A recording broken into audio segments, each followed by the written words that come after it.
الحربوقة. كتير مننا بيسمع كلمة حربوقة، يعني حد يقول البت دي حربوقة. فيا ترى يعني ايه حربوقة بالمصري؟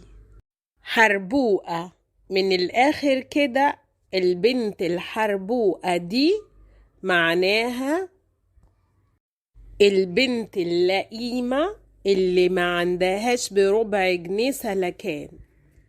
وحربوقة جمعها حرابيق، والحرابيق هم مجموعة من البنات اللي مش سالكين وتلموا على بعض عشان يحربقوا على حاجة معينة، وهيتسببوا في مصيبة وأذية لحد معين بعيد عنكم، وربنا يكفينا شر الحرابيق عشان هم كتير في المجتمع المصري.